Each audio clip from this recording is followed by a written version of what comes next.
Suara.com hasil penelitian Perkumpulan Kontinensia Indonesia atau Perkina pada 2020 menemukan 1 dari 10 orang di Indonesia mengalami gangguan berkemih.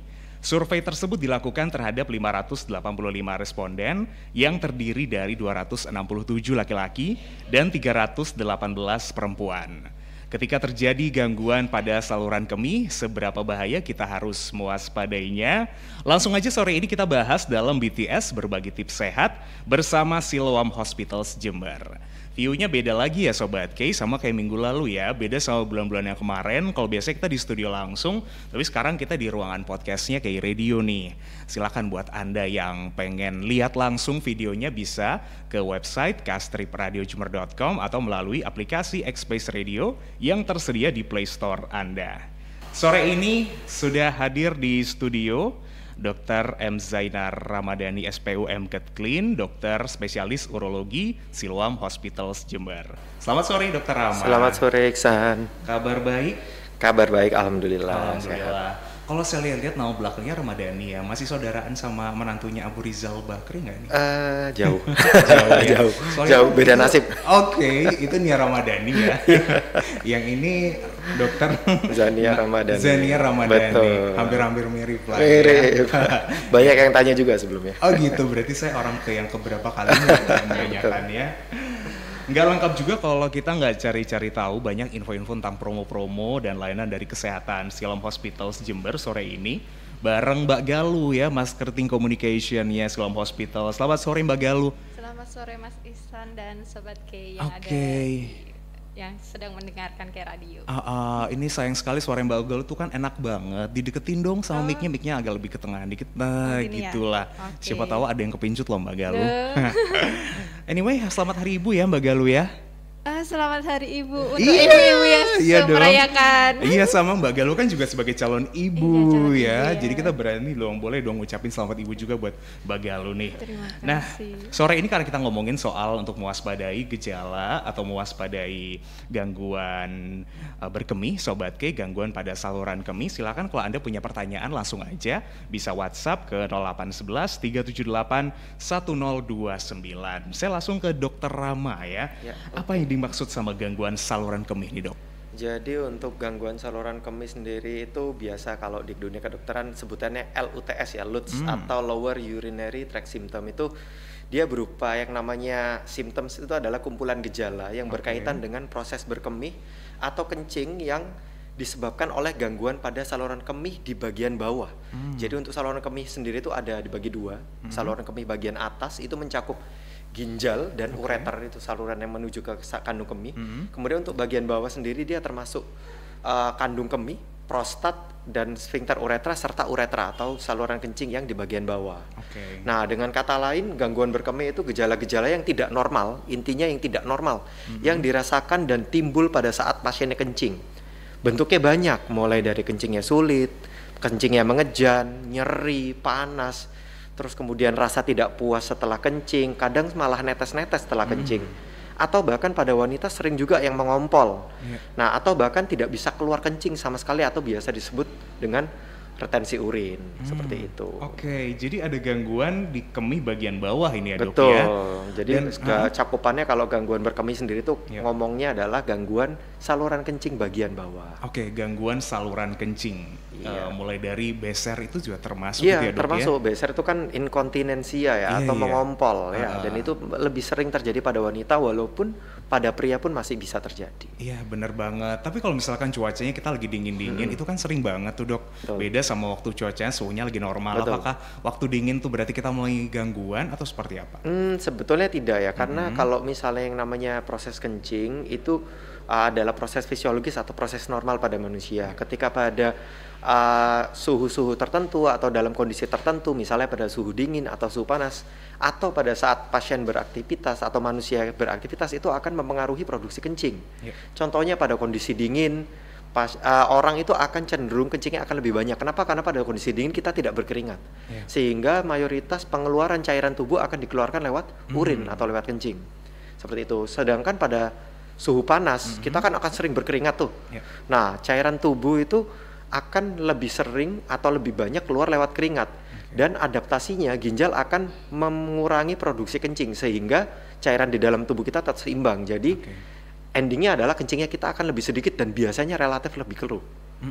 Keruh ya. Jadi dan itu juga terjadi pada orang-orang yang bekerja dengan banyak fisiknya. Jadi kerja di tempat panas ya atau dia banyak berolahraga. Nah, itu biasanya kencing juga akan cenderung pekat dan itu normal. Nah, pada gangguan berkemih ini tanpa kondisi apapun, ya dalam kondisi normal saja itu terjadi gangguan itu tadi yang sudah saya sebutkan.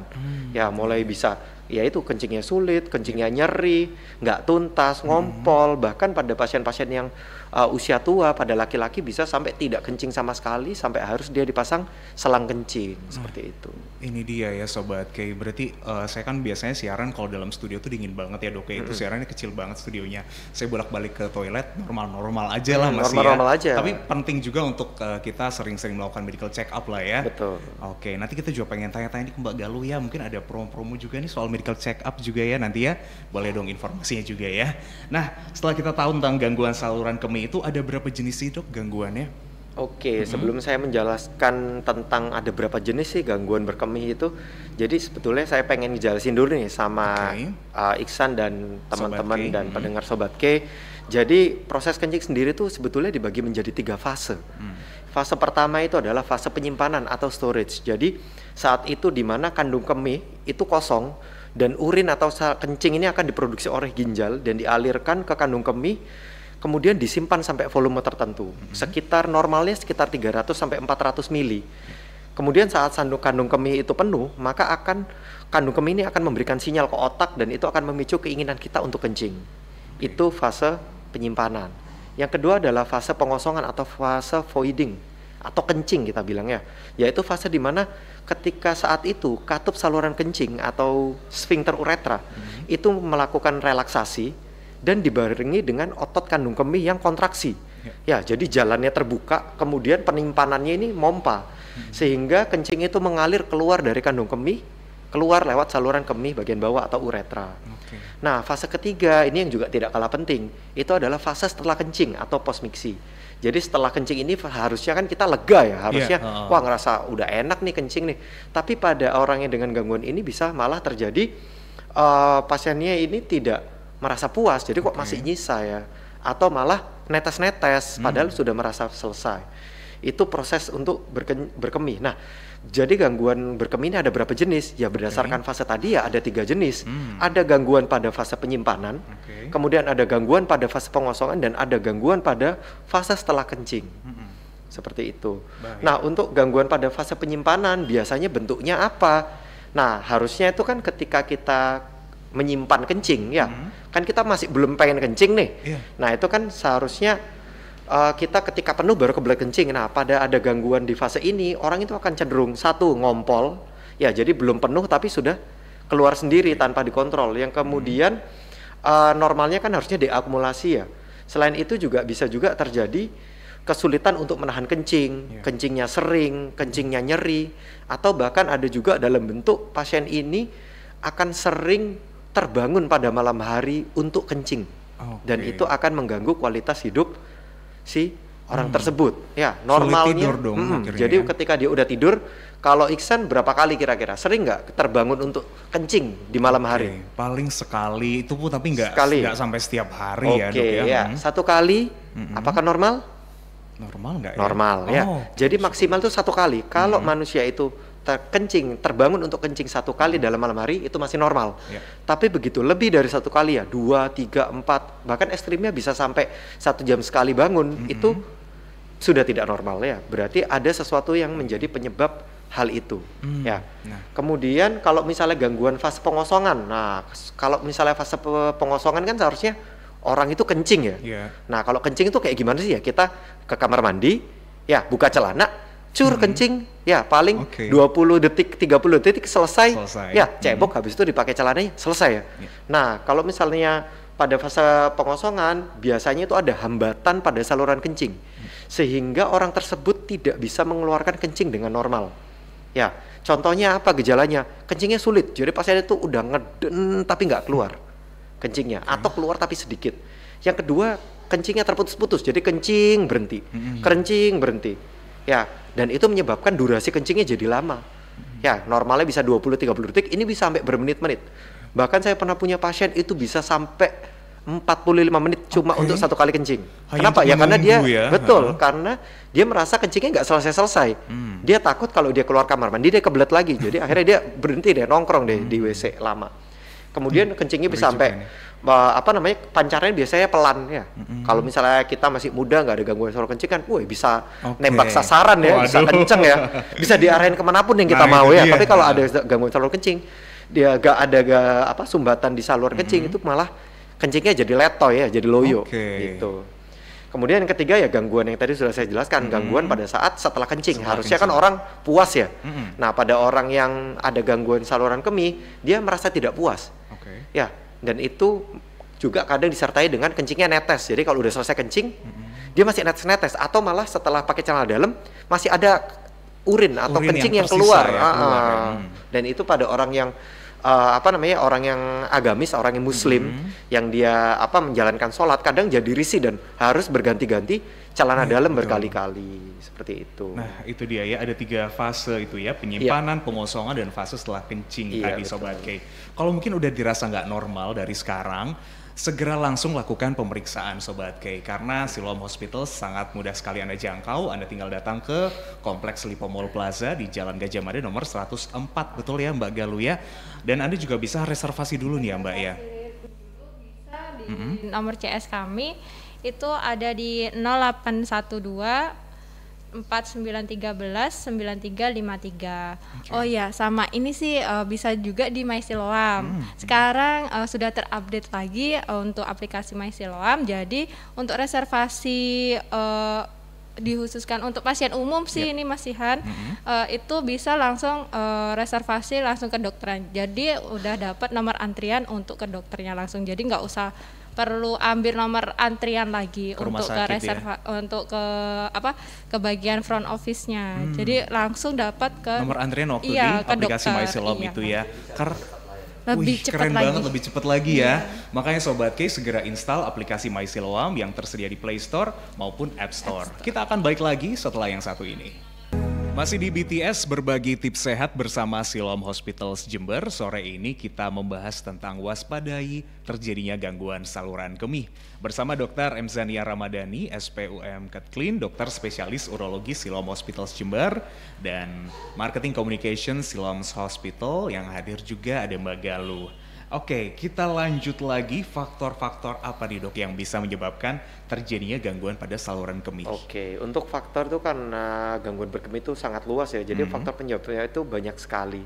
Jadi untuk laki-laki itu gangguan berkemih atau LUTS atau LUTS tadi yang paling sering itu disebabkan oleh yang nomor 1 adalah pembesaran prostat jinak, ya, atau BPH, benign prostate hyperplasia. Kemudian yang kedua adalah penyempitan saluran uretra atau struktur. Bisa juga disebabkan karena batu, infeksi, atau bahkan tumor atau kanker ya, atau keganasan pada saluran kemih. Bisa di kandung kemih, prostat, atau uretra yang bisa menyebabkan LUTS.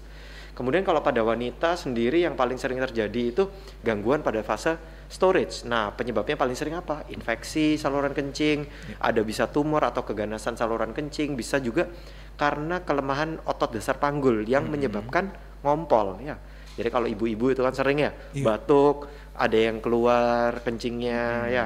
Ketika dia berolahraga, kencingnya keluar, tertawa seperti itu. Nah, itu karena kelemahan otot. Iya, itu karena kelemahan otot dasar panggul biasanya terjadi pada orang yang sudah menopause atau usia lanjut karena kekuatan otot dasar panggul akan berkurang. Untuk wanita itu tidak bisa terjadi pembesaran prostat ya. Saudara pendengar Sobat K, itu karena wanita tidak punya prostat, yang punya prostat hanya laki-laki pria aja. Betul. Gitu. Iya, itu ya untuk faktor-faktornya Sobat K. Kemudian gangguan berkemih ini bisa menyerang segala usia atau hanya pada orang-orang tua aja dok? Sebetulnya bisa ya, bisa sekali tergantung dari usianya dan gendernya. Kalau pada anak-anak itu dia bisa terjadi ya gangguan berkemih biasanya disebabkan oleh faktor bawaan atau gangguan kelainan di bawaan lahir ya. Bisa gangguan sistem syarafnya yang menyebabkan gangguan koordinasi saat berkemih. Kemudian juga bisa karena kelainan bentuk saluran kencingnya. Kalau pada pria muda atau dewasa biasanya gangguannya sering disebabkan karena penyempitan saluran kencing. Biasanya karena trauma, jatuh, kebentur waktu pas naik motor, atau juga bisa karena infeksi menular seksual pada aktivitas seksual yang tidak aman. Itu menyebabkan infeksi dan penyempitan saluran kencing. Kalau yang sudah pria yang lanjut usia, biasanya penyebabnya paling banyak adalah pembesaran prostat jinak, atau bahkan bisa juga pada beberapa kasus bisa terjadi keganasan atau kanker pada prostat.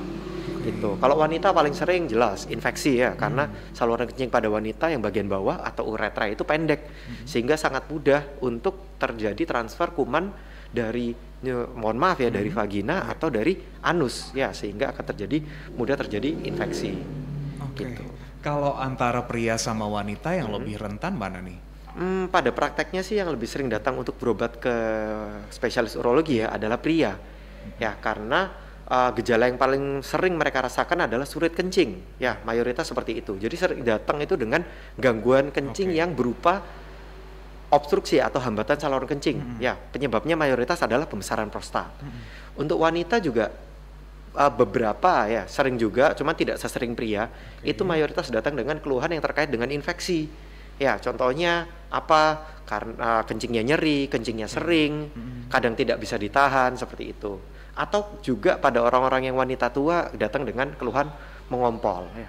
Gitu. Selain kita mengetahui tadi sulit kencing, kemudian frekuensi kencing yang lebih banyak ya, seperti apa gejala gangguan berkemih lainnya nih yang perlu kita waspadai? Jadi pada dasarnya semua gangguan berkemih itu harus diwaspadai ya. Karena yang namanya abnormalitas atau ketidaknormalan di dalam tubuh itu tidak boleh dipandang sebelah mata.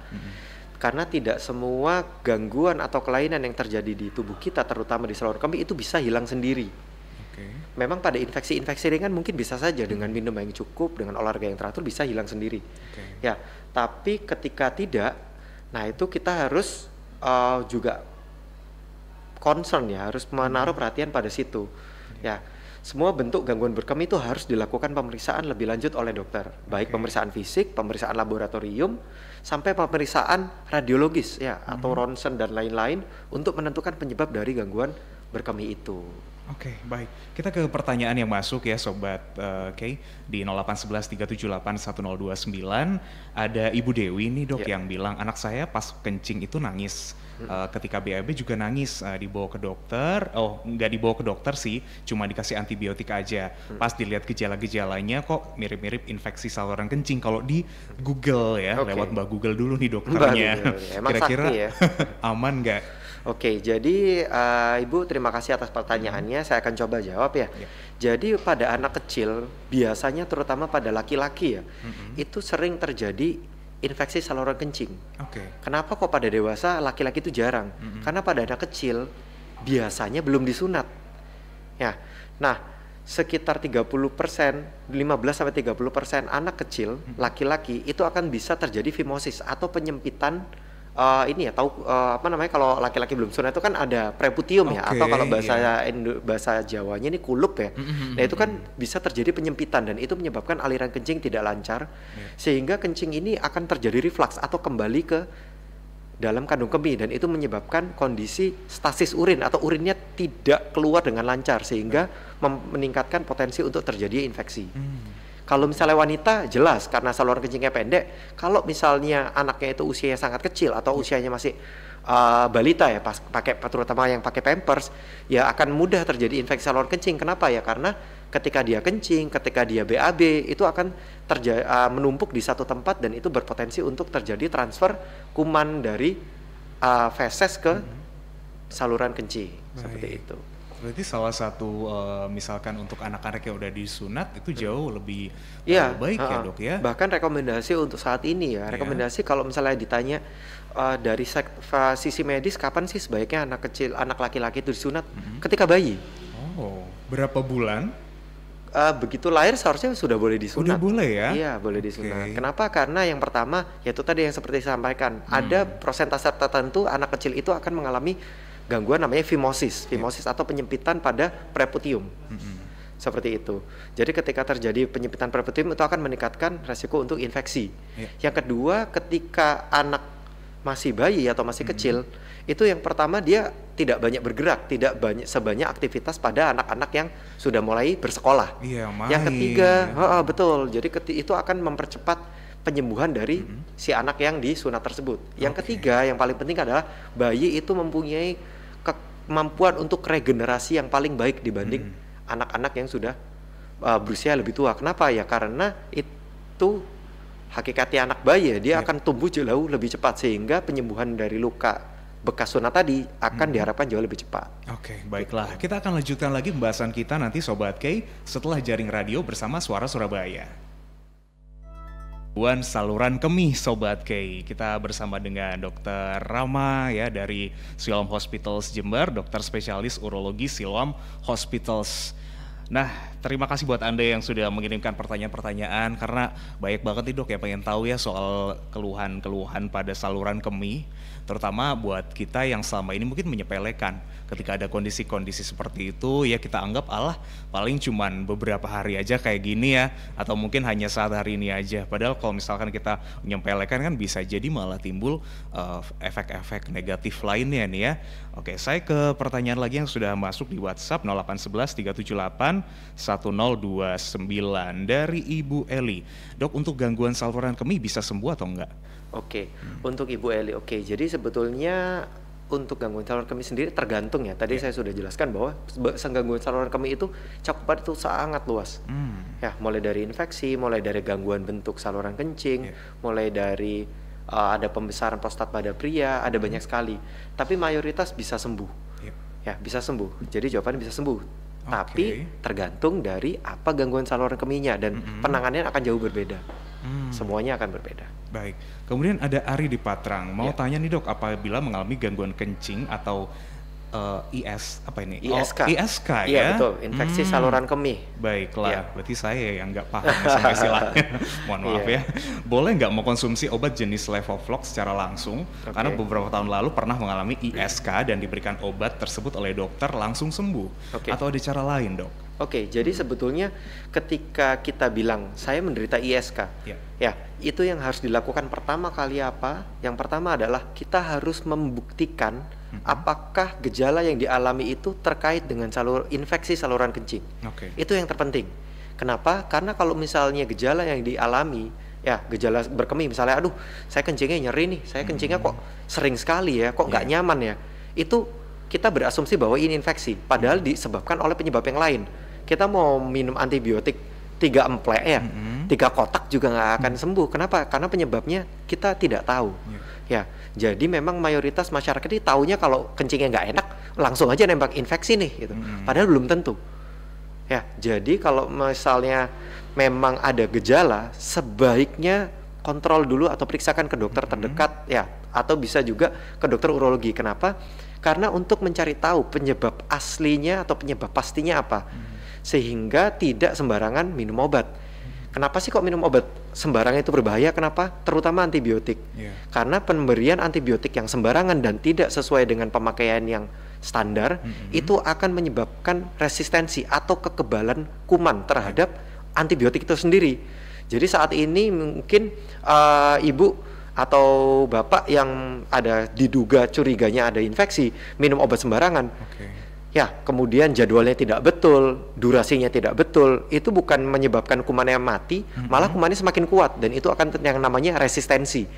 Ya, jadi makanya obat untuk saat ini itu obat-obatan terutama antibiotik itu sangat berkembang pesat. Kenapa? Karena obat-obat antibiotik zaman dulu itu sudah pada kebal kuman.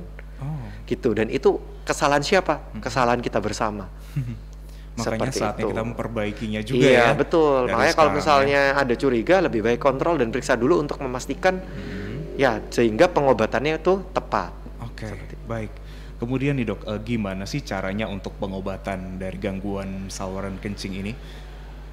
Cara ngobatinya itu sebetulnya tergantung dari penyebab gangguan berkemih itu sendiri. Ya, jadi pada saat mengalami gangguan berkemih yang tadi saya jelaskan, segeralah periksa ke dokter atau ke urologis. Nah, sehingga dapat dianalisa kira-kira penyebabnya apa pastinya. Nah, ketika beberapa kasus yang paling sering yang dialami, contoh yang pertama yang paling sering pada pria dewasa atau pria yang berusia lanjut, itu pembesaran prostat jinak. Nah, kalau misalnya tidak ada komplikasi, ya cuma kesulitan kencing biasa, bisa dengan obat-obatan. Ya, fungsinya untuk membuka saluran kencing dan membantu mengecilkan ukuran prostatnya. Nah, kalau misalnya pada pembesaran prostat jinak yang dengan komplikasinya apa sih yang bisa terjadi? Satu, bisa terjadi retensi urin atau pasien tidak bisa kencing sama sekali. Dua, bisa terjadi infeksi yang berulang dan berkepanjangan, bisa terjadi batu, bisa sampai terjadi pembengkakan ginjal, bahkan bisa terjadi gangguan fungsi ginjal. Nah, itu kan sangat berbahaya. Apa yang harus dilakukan? Itu akan sangat disarankan untuk dilakukan tindakan operasi, baik operasi pembedahan terbuka atau operasi tanpa pembedahan seperti pengorokan prostat atau yang bisa disebut TURP ya, TURP atau transurethral resection of the prostate. Jadi itu operasi prostat tanpa pembedahan. Seperti itu. Kemudian kalau misalnya infeksi, apa yang dilakukan? Nah, infeksi ini yang terpenting yang tadi saya sudah jelaskan adalah yang penting ditegakkan dulu, betul nggak ini infeksi? Kalau misalnya memang infeksi dan dia terbukti, barulah obat-obatan seperti antibiotik diperbolehkan untuk diberikan. Ditunjang dengan obat-obatan yang meringankan gejala si pasien, contohnya anti nyeri, anti radang, seperti itu. Baiklah, ini pertanyaan lanjutan lagi dari Bu Eli, barusan WhatsApp lagi. Kalau misalkan kita sampai mengabaikan nih dok, bisa lanjut jadi penyakit berbahaya lain nggak? Untuk infeksi sangat bisa. Kenapa? Karena infeksi itu bisa leading terjadinya kerusakan di saluran kemih. Ya, bisa terjadi kerusakan, penyempitan, bahkan bisa memicu terbentuknya batu ginjal, batu ureter atau batu kandung kemih. Dan itu juga bisa menyebabkan batu tersebut menyebabkan sumbatan pada saluran kencing. Ketika saluran kencing tersumbat, ginjal akan membengkak. Pembengkakan ginjal akan menyebabkan nefron ya atau sel ginjal itu akan rusak sehingga memicu terjadinya gangguan ginjal, gangguan fungsi ginjal yang pada akhirnya akan terjadi gagal ginjal dan menyebabkan pasien cuci darah. Jadi hal kecil tapi bisa leading ke arah hal yang jauh lebih berbahaya. Sehingga ketika ada gangguan, segeralah periksakan. Seperti itu dia ya. Ngeri ya Mbak Galuh ya. Ya. Jadi kalau diabaikan in the long term ya jadi bisa berbahaya. Ya, mungkin detik ini ya kok cuma nggak nyaman aja ya, tapi di suatu saat itu kita tidak akan pernah tahu apa yang akan terjadi. Jadi sebaiknya dicegah lebih awal sehingga tidak berkembang menjadi penyakit atau bahaya yang lebih mengancam. Karena bisa jadi ke depannya kan biayanya akan lebih mahal lagi kalau kita langsung udah ngadepin ini ya, penyakit yang udah kronis. Ibaratnya aja selama ini kita kalau motor kita servis terus tuh ya. Mobil kita bawa ya ke tempat servis. Kemudian handphone juga kita cek-cek terus, tapi kondisi kesehatan tubuh itu yang kadang sering disepelekan. Makanya jangan lupa Sobat K untuk datang langsung ke Siloam Hospitals Jember untuk melakukan medical check up atau bisa juga reservasi ya Mbak Galuh ya. Nah mungkin sebelum kita lanjut nih Mbak Galuh punya info-info menarik nih. Ada dong. Untuk ini ya, tadi itu kita bahasnya banyak banget ternyata yang bikin kita cengong ya. Jadi kita harus ini terus ya jaga-jaga diri terus nih sama melakukan pemeriksaan.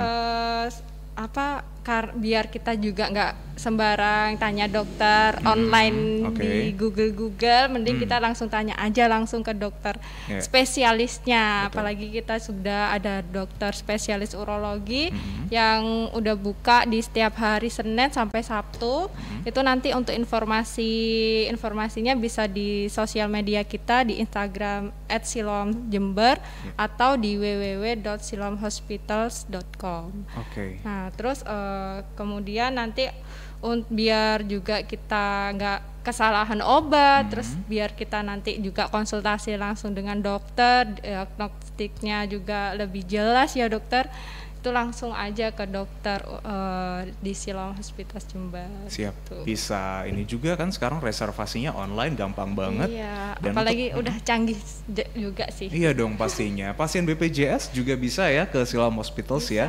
Ini yang diunggulkan nih Sobat K. Jadi silakan Anda langsung aja untuk keperluan, untuk medical check up atau layanan kesehatan lainnya, datang langsung ke Siloam Hospitals di Jalan Gajah Mada nomor 104 di Kompleks Lipo Plaza Jember. Kita akan kembali lagi nanti, ada beberapa yang akan kita bahas lagi, salah satunya juga terkait mitos-mitos sama fakta yang beredaran. Tapi pertanyaan juga masih bisa Anda sampaikan ke WhatsApp 0811 378 1029.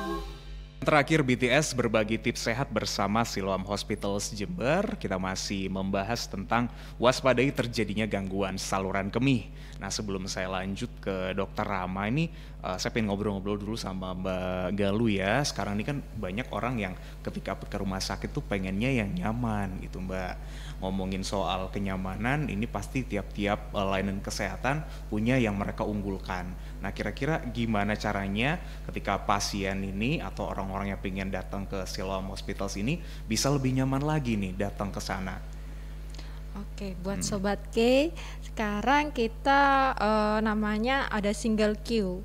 Jadi single queue ini antrian, bukan antrian kita nyebutnya, itu lebih ke tiket. Tiket ini nantinya bisa langsung, dulu kan kita antriannya dari dokter, nanti habis itu dapat tiket lagi nih. Nah kalau di Siloam itu sekarang sudah ambil nomor registrasi, langsung ke dokternya, ke farmasinya, ke kasirnya, itu udah langsung satu tiket itu. Jadi kita sudah menggunakan single queue itu, kita scan barcode ke bagian kasirnya. Jadi masih banyak kadang yang masih bingung gimana ini caranya gitu.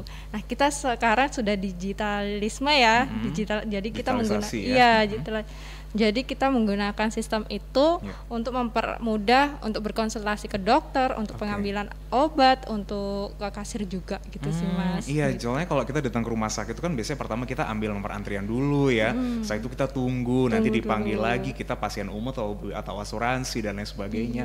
Habis itu ditunggu lagi, digiring lagi. Kalau ini cukup yang di awal itu aja ya, kita dapat tiketnya itu aja ya. Dapat tiketnya itu langsung nanti kita ada di tab gitu. Oh nanti, di tab aja ya, yang penting bawa gadget aja, smartphone aja ke sana ya. Jadi buat Sobat K yang pakai umum, sementara ini yang kalau di My Siloam itu masih umum. Oh, yang untuk Cuma yang umum. kita memang terima BPJS dan asuransi korporat juga gitu. Jadi semuanya bisa lah ke Siloam gitu ya. Untuk ini kan untuk BPJS itu nanti ada registrasinya, bawa ada rujukan, prosedurnya juga ada ya. prosedurnya juga. Jadi nanti ada pilihan untuk BPJS gitu. Tapi yang pakai tiket tadi itu untuk yang umum untuk saat ini untuk ya, saat dan ini itu jauh masih lebih umum. mudah lagi ya. Benar. Tinggal nanti kita pengen kemana-kemana udah tinggal satu tiket aja. Iya. Enak banget dong ya sekarang ya. Tiketnya dibawa ke sinema ke atas bisa nggak? Nggak bisa dong. Beda itu. Beda aja ya nanti ya. Jadi cuma sodorkan ke front office-nya, kita udah registrasi, terus nanti kalau pengambilan obatnya juga langsung scan barcode aja gitu sih. Yang penting ikutin panduan aja lah di sana ya, nggak usah bingung kok, juga banyak yang bakal bantuin juga ya. Jadi akan lebih nyaman lagi Sobat K kalau ada datang ke Siloam Hospitals, tinggal mengikuti aja karena semuanya udah digitalisasi di sana. Nah kita lanjut lagi ngomongin soal gangguan saluran kemih, ini ada beberapa yang tinggal kita masih pengen tahu lagi nih ya dok ya. Jadi tadi kan kita udah tahu resiko-resikonya ya kalau seandainya kita melakukan pengabaian atau mengabaikannya. Tapi namanya penyakit ya, kadang-kadang kita pikir ada nggak sih pantangan untuk orang makanannya itu? Pada penelitian itu ada beberapa bahan makanan atau minuman yang diduga dapat memperberat pada pasien yang sudah memiliki gejala gangguan berkemih. Karena dia dikaitkan dapat meningkatkan resiko untuk mengiritasi kandung kemihnya. Apa saja itu? Yang pertama adalah kopi, minuman bersoda, alkohol, kemudian buah-buah yang rasanya relatif asam ya, seperti sitrus, nanas, tomat, kemudian juga cuka, cabai, dan makanan pedas. Kemudian mungkin akan banyak diprotes adalah coklat ya. Tapi coklat itu memang dia secara penelitian terbukti untuk meningkatkan iritasi dari kandung kemih. Kemudian juga makanan dan minuman yang mengandung pemanis buatan itu juga sebaiknya dihindari, terutama ketika Sobat K yang mendengarkan juga memiliki gejala-gejala yang terkait dengan gangguan saluran kemih. Itu dia untuk pantangan-pantangannya. Iya. Sebelum kita ke mitos sama fakta yang selama ini beredaran, gimana nih tips menjaga kesehatan saluran kemih dok? Untuk secara umum kesehatan saluran kemih itu dapat ditingkatkan dengan apa? Dengan olahraga yang teratur, minum air putih ya. Jadi bukan cuma sekedar minum, tapi minum air putih ya yang cukup antara 2 sampai 2,5 liter pada orang dengan fungsi yang normal ya. Jadi kalau kita yang ngerasa kita normal nih, minumnya 2 liter lah paling nggak diusahakan. Jadi bukan gelas ya. Kalau misalnya cuma gelas kan kita kalau misalnya gelasnya gede kebanyakan, kalau kayak gelasnya kecil malah terlalu sedikit. Jadi yang betul adalah gelas yang sudah terukur. Kemudian kalau misalnya saya ada gangguan fungsi ginjal gimana dok? Saya ini cuci darah nih. Nah itu tentunya juga harus membatasi dan harus menyesuaikan asupan cairan sesuai dengan dokter nefrolog atau dokter ginjal yang merawat si pasien. Kemudian minum air putih itu fungsinya juga dia untuk membantu membersihkan saluran kencing. Ya, jadi untuk menggelontor sampah-sampah dan sisa metabolisme ya dan kristal-kristal yang terkandung dalam kencing sehingga dia akan lebih larut sehingga ketika keluar saluran kencingnya juga menjadi bersih. Kemudian tandanya apa sih kalau kita minumnya cukup? Yang pertama ya jelas, tandanya yang paling penting adalah warna air kencing. Ya, warna air kencing. Kalau misalnya warna air kencing kita sudah mulai keruh, kuning ya, jadi kuning pekat bisa sampai oranye. Nah, itu tanda bahwa kita dehidrasi, kita harus segera minum. Ya. Itu. Kemudian kita harus makan dengan diet seimbang, sayur, buah juga jangan lupa, batasi kopi dan alkohol terutama pada yang mempunyai gejala, jaga berat badan, hindari obesitas, berhenti merokok ya, juga karena merokok itu dia merubah mukosa atau lapisan dalam dari saluran kemih sehingga akan lebih rentan terjadi keganasan atau kanker pada saluran kemih. Kemudian untuk kencingnya sendiri juga harus dibiasakan kencing secara teratur. Kita biasanya akan relatif reguler kencing itu antara 3 sampai 4 jam. Yang terpenting adalah jangan sampai menahan kencing. Jadi ketika mau menahan kencing, kalau tidak kepepet, jangan ditahan terlalu lama. Segeralah ke kamar mandi ya untuk berkemih. Kenapa? Karena untuk menurunkan resiko terjadinya infeksi itu tadi. Kemudian kalau pada usia yang wanita usia lanjut ya, yang sering ngompol-ngompol, apa yang harus dilakukan biar nggak gampang ngompol? Senam Kegel yang pertama. Ya, senam Kegel itu senam untuk menguatkan sebuah gerakan untuk menguatkan otot dasar panggul. Caranya gimana? Seperti kalau misalnya Sobat K kencing, kemudian tiba-tiba di tengah kencing, Sobat K ini menahan kencingnya, memutus aliran kencingnya. Nah, itu otot yang berkontraksi adalah otot yang menguatkan otot dasar panggul, dan itu juga bisa dilakukan oleh laki-laki. Fungsinya untuk apa? Ngapain kok saya kan nggak ngompolan, ngapain kok laki-laki senam Kegel? Itu untuk menguatkan proses ereksi dari penis ya. Jadi itu akan bisa memperkuat ya pada orang-orang yang sudah menikah ya, tentunya ya. Jadi latihan itu biar kuat ya. Nah, kemudian kalau misalnya kencing jangan lupa kalau wanita, terutama wanita ya, ceboknya yang benar. Ya, ceboknya itu harus dibasuh dari depan ke belakang, bukan dari belakang ke depan. Kenapa? Karena itu akan mempermudah transmisi kuman ya atau bakteri dari anus atau dari vagina ke arah saluran kencing. Jadi hati-hati karena itu akan meningkatkan resiko untuk terjadinya saluran kencing. Baiklah, sekarang kita langsung ke mitos sama faktanya. Yang pertama, Dok, banyak minum menyebabkan sering buang air kecil. Sebaliknya sedikit minum menyebabkan jarang buang air kecil. Ya, itu bukan mitos dan fakta, itu emang beneran seperti itu. Itu faktanya ya. Karena ginjal itu fungsinya adalah dia itu memproduksi kencing. Ya. Fungsinya apa untuk memproduksi kencing? Fungsinya adalah untuk membuang sisa metabolisme dan racun-racun di dalam tubuh yang bisa dikeluarkan lewat kencing. Seperti itu. Jadi ketika kita minumnya banyak, pasti kencingnya akan relatif banyak. Dan itu tanda yang bagus. Ya, kalau misalnya kita minumnya sedikit, dan itu yang malah berbahaya. Kenapa? Karena kencing kita akan sedikit dan pekat. Sehingga ketika kencing itu pekat, akan memperbesar terjadinya 1 infeksi, 2 bisa terjadi batu. Ya, seperti itu. Kemudian yang tadi sudah dibilang kita bahas di awal ya, jadi produksi kencing selain minum juga dipengaruhi oleh suhu, aktivitas dan lain-lain. Baiklah, berarti yang pertama adalah fakta. Yang kedua, ini mitos atau fakta, gangguan berkemih bisa menular, salah satunya melalui hubungan seksual. Sebetulnya tidak ya. Kenapa? Karena saat berhubungan seksual kan kita itu punya katup ya. Kalau kita beraktivitas pun, apakah kencing kita tiba-tiba melobor keluar-keluar? Kan tidak. Karena kita punya katup yang dia akan berkontraksi secara otomatis ketika kita tidak ada sensasi ingin berkemih. Ya, itu.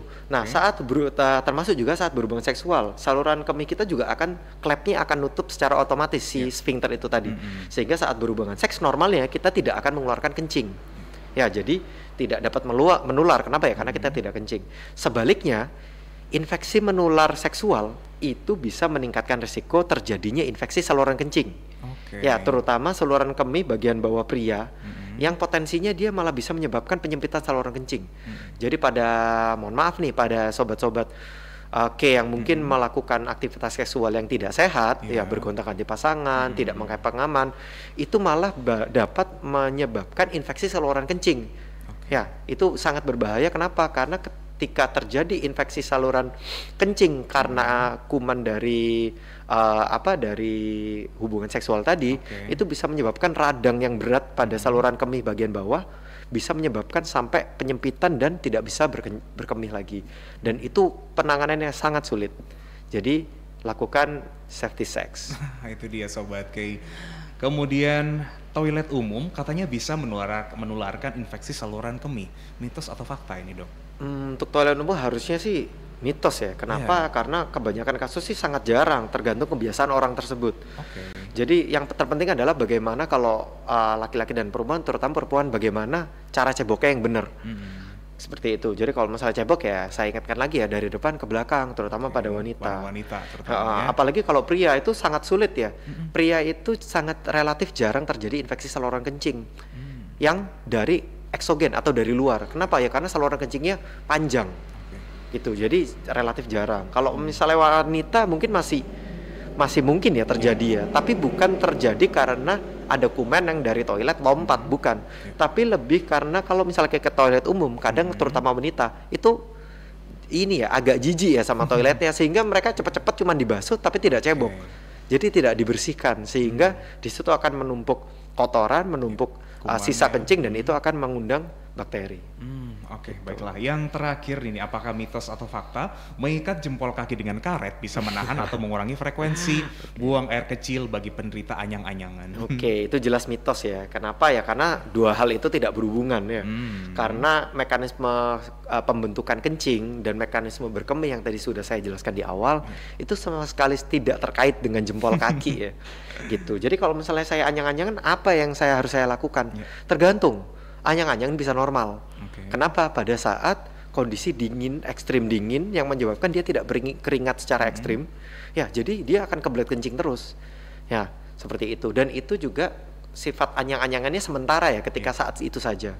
Itu atau pada kondisi yang dimana pasien ini tidak beraktivitas secara banyak, dia mungkin akan sering kebelet kencing, atau kalau misalnya terlalu banyak, dia akan sering kencing, anyang-anyangan. Nah, itu bisa normal. Kalau anyang-anyangan itu terjadi terus-menerus, sebaiknya periksa ya untuk tahu apa penyebab dari anyang-anyangan tersebut, sehingga bisa ditangani dan diobati lebih awal. Baiklah, waduh banyak banget nih yang kita udah dapatkan ya sore hari ini. Mungkin ada informasi tambahan dari Mbak Galuh? Buat Sobat K yang mungkin nggak bisa ke rumah sakit nih, itu kita sudah ada layanan namanya Siloam at Home. Jadi staf-staf kami itu yang langsung datang ke rumah, nggak perlu Sobat K repot-repot untuk ke rumah. Jadi kita layanan kita yang di rumah Sobat K. Wih, keren banget ya. Jadi Siloam at Home ya, tinggal kontak aja nanti dari petugas medis yang akan langsung datang ke rumah. Nggak usah keluar rumah juga, nggak usah keluar bensin apalagi ya kan ya. Dan bahkan yang mungkin nggak sempet skincarean, ya udah nih tinggal datang aja nih dokter ya. Datang ya. Panggil kita aja Siloam at Home. Keren banget. Mungkin ada conclusion dari Dokter Rama sore hari ini. Jadi untuk Sobat K, untuk menjaga saluran kencing, alangkah baiknya kita melakukan kebiasaan-kebiasaan yang baik terkait dengan kencing yang tadi sudah saya jelaskan ya. Bagaimana caranya cebok, bagaimana caranya kita tidak boleh menahan kencing, dan kita harus hidup dengan seimbang ya, mulai makan, mulai aktivitas, kita juga harus seimbang. Kemudian kalau misalnya dari Sobat K ada yang merasa memiliki gangguan yang terkait dengan berkemih, apalagi itu berlangsung secara berkelanjutan, tolong segeralah kontrol. Segera periksa, sehingga terapi dapat dilakukan lebih dini, dapat diobati lebih awal, sehingga tidak timbul komplikasi yang dapat memperberat kondisi dari Sobat K. Terima kasih banyak sore hari ini ya Dokter Rama yang sudah hadir, Mbak Galuh juga. Kita bisa dapat banyak sekali wawasan ya Sobat K. Saatnya kita untuk terus menjaga kesehatan kita, terutama kita tadi sudah membahas tentang gangguan saluran kemih. Kalau misalkan Anda menemukan tanda-tanda yang kurang lebih mirip atau ada masalah kesehatan lainnya, nggak usah sungkan-sungkan, Anda langsung aja hubungi Siloam Hospitals, atau yang pasti Anda sudah download aplikasi My Siloam yang tersedia di Play Store dan App Store. Sekian untuk BTS kali ini, sampai jumpa untuk edisi berikutnya. Selamat sore.